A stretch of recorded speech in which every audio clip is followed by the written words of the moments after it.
the Magician.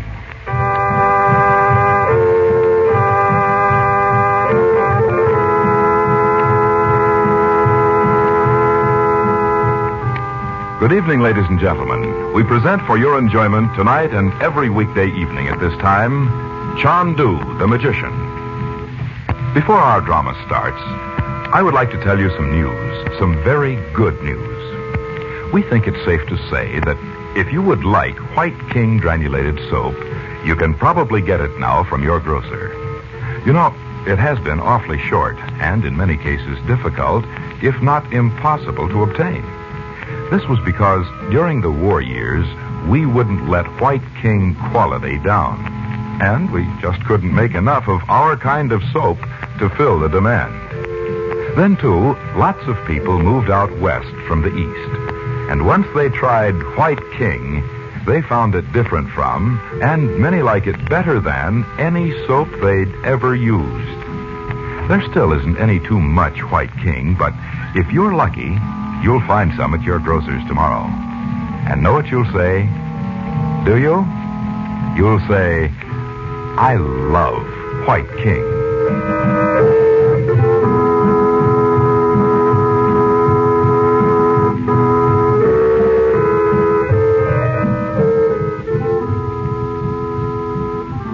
Frank Chandler, his sister Dorothy Regent, and her son and daughter are guests of the somewhat mysterious Princess Naji in Cairo. The princess is out of the city, but by her occult knowledge, she sends a message to Chandler warning him of grave danger and urging the family to join her at a small native village up the Nile.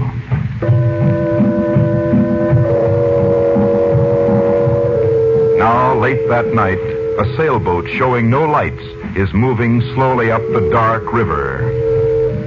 Chandu, the Magician.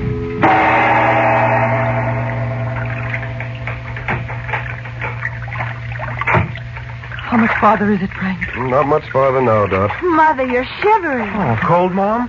Put my coat around you. Here. Oh, thank you, Bobby. I'm not really cold. It's just... I don't know. There's something uncanny about the Nile. The darkness does get on your nerves after a while. Oh, it's more than that.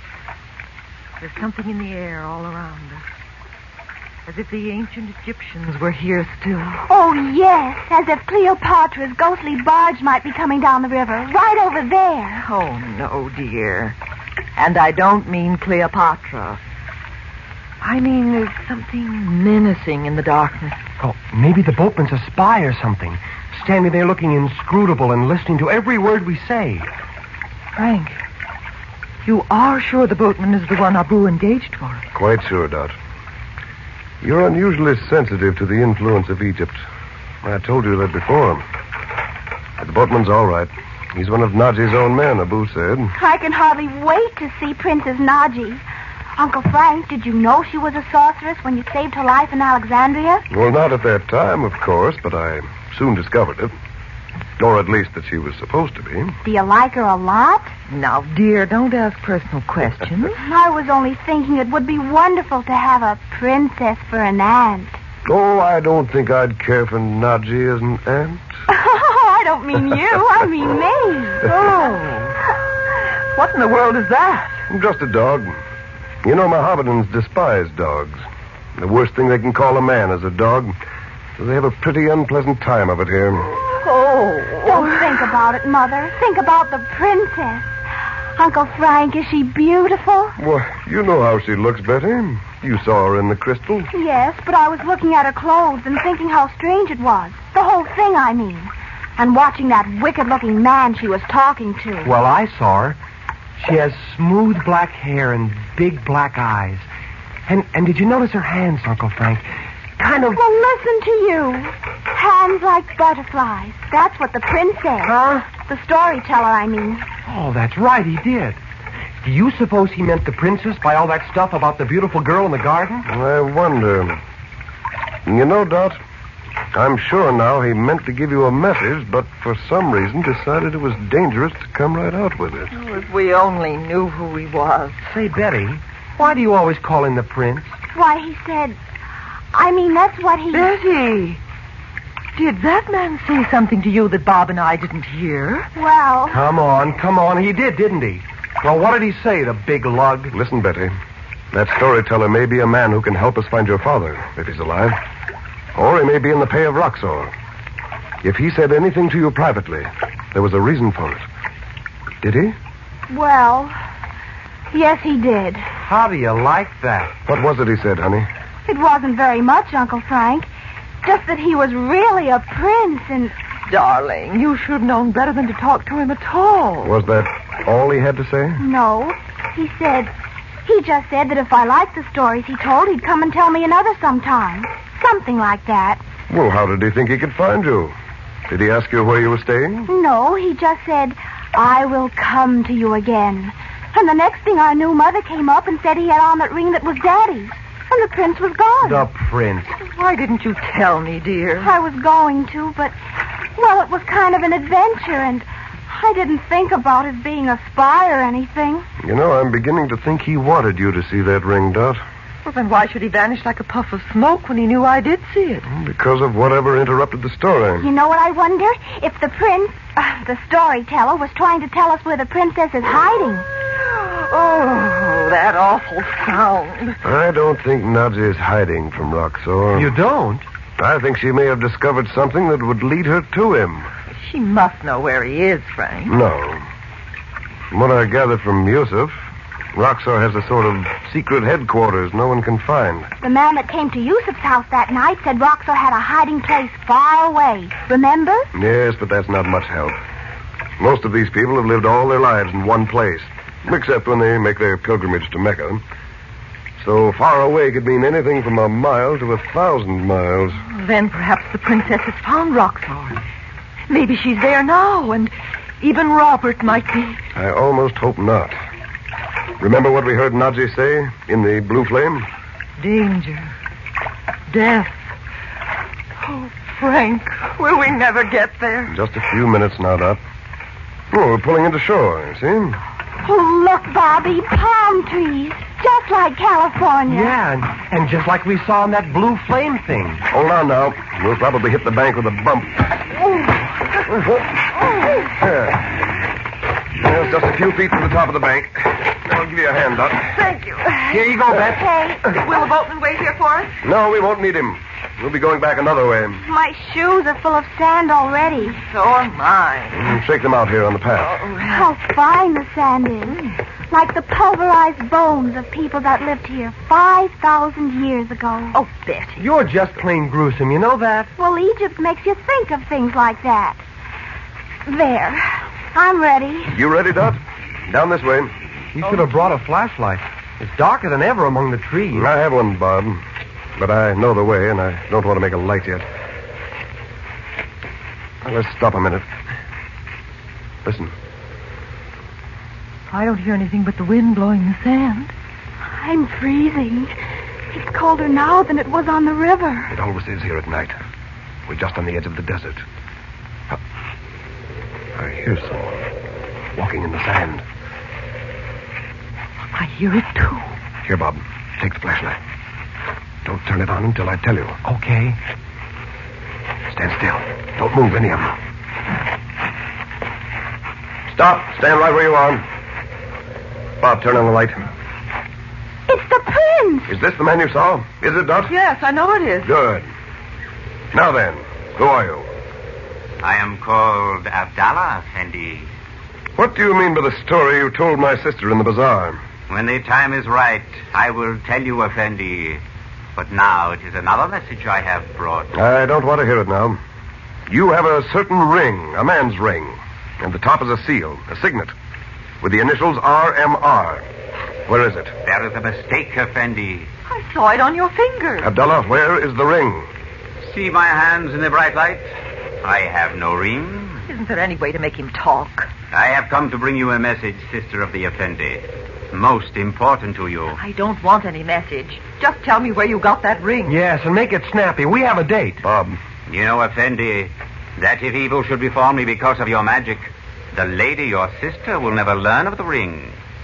Will you be pleased to listen to my message? All right, tell us what it is. Let's get this over. Dorothy, you're playing right into his hands.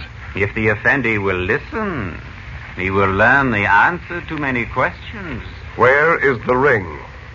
The name of him who sent me is secret, but I can... Is it Roxor? You know his name? Where is he now? Far away. Oh, that again. Many days away in the desert. Effendi, you will be wise not to become his enemy. What he desires always comes to pass. He is never defeated. He still hasn't those drawings that were stolen from my sister's house in America, though. You know where they are? You know? Then he hasn't got them. And you can tell him from me he never will. All right. What's this message of yours? Effendi, let me be your friend. Let me help you. How? To protect those you love. Your sister and the little white flower, her daughter. Who, me? Betty. Why, you big... Hey, come back here. Where does he go? I dropped the flashlight and it went out. And he's gone among the trees. We won't see him again tonight. Well, we may as well go on. Can you see the path? Yes, but he didn't tell us about the ring after all. He didn't have to, Dot. He told us he works for Roxor. Showing you the ring was a decoy, just as I thought. Let's stop here a moment. Here's a landmark I recognize. I don't see anything but darkness. Uncle Frank, I'm sorry I made so much trouble just letting him speak to me the other day. Never mind, dear. It's done now. Well, this is the place, I'm sure. What is it? A hut. The first in the village. You mean there are people all around here? It's awfully quiet. Yes, I know. There are only half a dozen huts, and they may be empty now. Around the corner here, the door should be right here. The princess can't be in there, Uncle Frank. It's all dark. What a place to meet a princess. Nudgy. Bob, where's the flashlight? Right here. I hope it isn't full of sand. Ooh, what a closed-up, musty smell. Are you sure this is the place, Frank? Turn the light on, Bob. Oh, it's stuck or something. There. Empty. How could anybody live in an awful place like this? There isn't a thing in it. Where could she have gone? This must be the wrong... Look over there on the floor. Turn the light over that way, Bob. What? It's a piece of silk. It's a scarf. Look. It must be Nudgy's. She was terrified when she sent me that message. Death, she said. Death. But whose death? Whose death does it mean?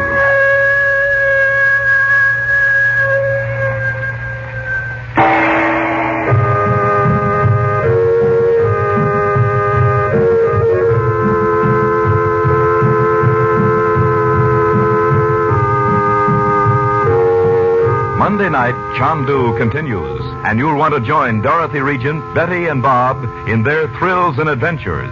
So you'll be with us Monday evening at this same time, won't you? Probably tomorrow, you'll be marketing. And maybe on Monday, there'll be a washing you'll have to do. Look, here's a suggestion. Get a couple of packages of White King soap tomorrow. Get the giant size package if you can. And will you be proud of your washing? The white thing so very white. The colored thing so safely guarded. The washing time shortened so considerably. The effort reduced so that you're hardly tired. And your hands feeling so good. Because White King is gentle not only to clothes, but to hands as well. Know what you'll say when you've used White King, do you? You'll say, I love that soap.